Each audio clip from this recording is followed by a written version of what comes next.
Senador Ariel Ávila, un gusto saludarlo. Juan Roberto, muy amable por su invitación, muchísimas gracias y feliz este fin de semana. ¿Cómo está? Bien, aquí como tomando cafecito, pasando este domingo, después de una semana, hombre, de verdad dura, frenética, difícil, la pérdida de los juegos, el tema del canciller, el tema de Palacio. ¿Por qué no arrancamos por la tensión al interior del gobierno? No solamente qué sabe usted, sino cómo la lee, cómo la percibe. Yo creo que, Juan Roberto, yo creo que lo que se sabe ya se sabe públicamente, las disputas internas, que eso es relativamente normal en todos los poderes, pero yo creo que aquí hay un diagnóstico en las siguientes dos líneas. Yo creo que hubo una desconexión entre lo que quería el presidente y lo que hacían los ministros y las ministras. Y eso es evidente por los cambios que se están dando.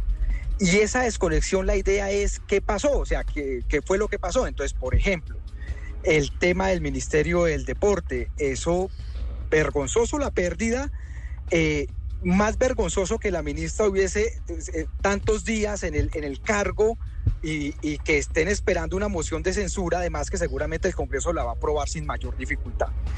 En el caso de el tema de transporte, la diferencia que hay entre hacer vías o hacer todo el tema ferroviario, yo creo que lo que se ha quedado palpable es una desconexión entre lo que el presidente cree que dice y lo que los ministros entienden. ¿Y qué cree que dice y qué entienden los ministros? Yo lo que siento es que de alguna forma la priorización que ha querido el presidente no es la que han tenido los ministros. Y además los temas de ejecución presupuestal, es decir, que lo habíamos anunciado hace unos días que hablamos. Si el presidente no corrige la ejecución presupuestal, va a ser imposible que ellos logren levantar cabeza en imagen. Y creo que de eso es que más o menos está intentando hacer. Pero la otra línea de análisis, señor. No, excúseme, lo corrijo antes de esa otra línea de análisis. ¿Por qué cree usted que el presidente piensa una cosa y los ministros van por otro lado? No, yo lo que siento, y lo digo, yo creo que es un estilo que tiene el gobierno nacional. Da grandes líneas de lo que se tiene que hacer en el país, pero a la hora de concretar, la concreción no está necesariamente el presidente en el día a día. Y eso es un tema que tiene que corregir el gobierno, eso siempre lo hemos dicho. Usted puede decir, yo quiero hacer una reforma agraria. Bueno, sí, ¿cómo? ¿Cuándo? ¿Dónde? ¿A qué le metemos? O sea, entonces, claro, lo interpretan de una forma. A veces el presidente dice, no, yo necesito más compra de tierras, pero el sistema no va para más. Entonces yo creo que hay un problema de seguimiento en las instrucciones que da el gobierno. Y eso es un tema. Y ahora sí, es ese otro filón de análisis del que nos iba a hablar. Que el presidente hace un nuevo remesón, nuevos cambios que se dan, y es para cerrar filas consigo mismo. Es decir, trae otra vez o mueve gente de un cargo a otro o trae otra vez gente de su confianza. Es decir, no es un acuerdo nacional, no es mayor apertura a partidos. Es muy parecido a la historia de la alcaldía de Bogotá, yo cierro filas con mi propia gente, que eso también se había advertido. Una cosa fue el primer gabinete, un gabinete de concertación con gente de la coalición de centro, un segundo gabinete más de él, sí. Y esto nuevo es aún más de él. Es decir, yo sí creo que aquí el presidente cierra filas y por tanto uno pensaría que no va a haber un gran cambio en su agenda de reformas ni nada, sino que vamos a seguir en una fuerte confrontación política en Congreso. La famosa radicalización. Así botando globos. Entonces, bueno, el viernes en la tarde anunciaron el nombramiento del que era alcalde de Villavicencio, señor Harman, Juan Felipe, en la agencia de tierras.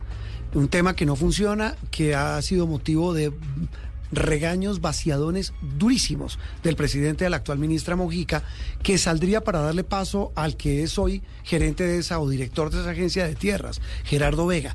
Es decir, el presidente, si le entiendo, Ariel, se está radicalizando. Cuando decimos radicalizando es yo me enrancho en jugármela con la gente que piensa igual que yo y punto.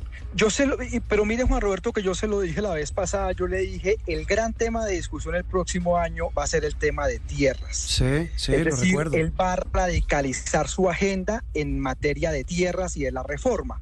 Y el tema es que Gerardo Vega es una persona, él viene de una fundación llamada Forjando Futuros, sí. Después fue candidato candidato a Cámara en el 2022 por la lista del Pacto Histórico, llega a la Agencia de Tierras y llega al ministerio es hacer el tema de reforma agraria, no lo otro. La ministra Jennifer pues venía haciendo otros muchos temas y él llega es con esa tónica. Significa que el 2022 él va a ir a fondo con el tema de la... Y sabe que le complemento de ese tema a usted y a los oyentes y a los televidentes, es que esta semana tuvimos aquí en Noticias Caracol, en los estudios, al señor Ruiz Massieu, el enviado de la ONU para la verificación del acuerdo de paz y de los diálogos que desarrolla este gobierno. Y él decía que de lo poco que están dando en la implementación del acuerdo de paz, obviamente dice que falta muchísimo, es el tema de tierra. Mire cómo es la vida. Y es lo que yo creo que le van a apostar por una cosa, y el tema es este. La reforma agraria que quiere el presidente no la quiere en los territorios apartados, Caquetá, Bichada, Casanare, sino él dice, vamos a la zona andina, vamos a la costa Caribe, y eso pues es una batalla, digámoslo así. En todo caso, el señor Gerardo Vega en la Agencia de Tierras venía adelantando unas muy buenas relaciones con Fedegan. Eso daría, la ministra no tenía tan buenas relaciones con Fedegan, eso daría la intención de que al menos hay una buena relación y que no va a ser una gran disputa. Pero lo que es claro es que se profundiza la agenda de tierras. Sí, digamos para bien, si le entiendo, tratando de ver el vaso medio lleno. Yo lo que siento es que ese tema tiene unos consensos iniciales que no sé si se rompan, no estoy diciendo no, pero hay unos consensos iniciales. Por eso, de hecho, José Félix Laforía está en la negociación con el ELN, es decir, hay unos consensos. De acuerdo. Si eso se mantiene o no, no sé. Hay un tema. Bueno, de tantos otros temas, está el asunto del canciller, está lo que pasó esta semana, bueno, lo de los ministros, y en toda la mitad de la pepa, el papel de Laura Sarabia, pero a eso le sumo otro, lo que pareciera ser una puja de poder espantosa, que no es nueva, todos los gobiernos la hay, pero en esta está quedando en total evidencia entre Laura Sarabia, hablo del círculo más cercano al presidente, y este señor Carlos Ramón González. Mire, lo del canciller, primero el tema de lo del canciller, sí. Juan Roberto, es un tema que yo creo que ese cambio estaba anunciado antes de lo de la Procuraduría, sí. Pero yo soy de los que creo que Margarita Cabello hace campaña política, pero también soy de los que órdenes disciplinarias hay que cumplirlas. Y el desafío que hizo el canciller esta semana de seguir despachando y firmando cosas cuando son actos nulos, eso es un muy mal mensaje. Es decir, yo sí creo que eso no aguanta, eso no tiene, porque además una cosa, Juan Roberto, es que los actos son nulos, es decir, no existen. O sea, no, es porque el señor ya está suspendido. Y la Procuraduría, es cierto que el sistema interamericano le ha puesto, tate quieto, a las personas selectas, no a los nombrados. Si el canciller es una persona nombrada, es decir, si es objeto de sanción disciplinaria. Entonces yo sí creo que ahí hubo un desmán y un mensaje muy, muy malo de desconocer, pues, autoridades disciplinarias y judiciales. Entonces yo creo que eso era claro. Sí. Frente a lo de la ministra es, ¿por qué tanta demora? O sea, si eso ya se sabía hace varios días, aquí lo que acaba de decir Panamá es lo mismo, es decir, ya no es sede. Lo de la ministra del Deporte. Sí, es una vergüenza. Sí, lo de la ministra del Deporte. Entonces, es una vergüenza que no la haya movido. Es decir, uno dice, no, el Congreso amenaza con una moción de censura que seguramente se va a ganar si se llega. Pero ¿por qué no la sacó antes? Esa es la pregunta como concreta de esto. Ese es un tema clave. ¿Y el juego de poder? Claro, y lo del juego de poder es relativamente normal. Yo creo que aquí el tema del poder lo voy a dibujar de la siguiente forma. Yo creo que el gobierno tiene dos ADNs. Hay un ADN que es el ADN del M-19 y de los viejos compañeros de lucha del presidente. Carlos Ramón. Ahí está Oti Patiño, ahí está Bela Grave, ahí está Augusto Rodríguez, el de la UNP, ahí está Casanova, el de la Agencia Nacional de Inteligencia, está Carlos Ramón, el del DAPRE, y cada día él se ha ido rodeando más de esa gente. Versus un poder de una gente nueva que llegó en la coalición, donde no solo está Laura Sarabia, sino otra gente. Y esas son las dos pujas que hay, esos dos ADN son las dos pujas que hay. Dibujo perfectamente claro. Senador Ariel, como siempre un gusto y esperemos a ver si la semanita que viene no está tan cargada.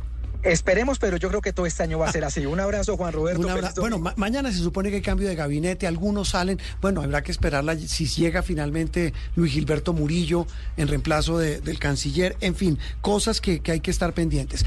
Ariel Ávila, aquí en Sala de Prensa Blue, la agitada semana de la política nacional.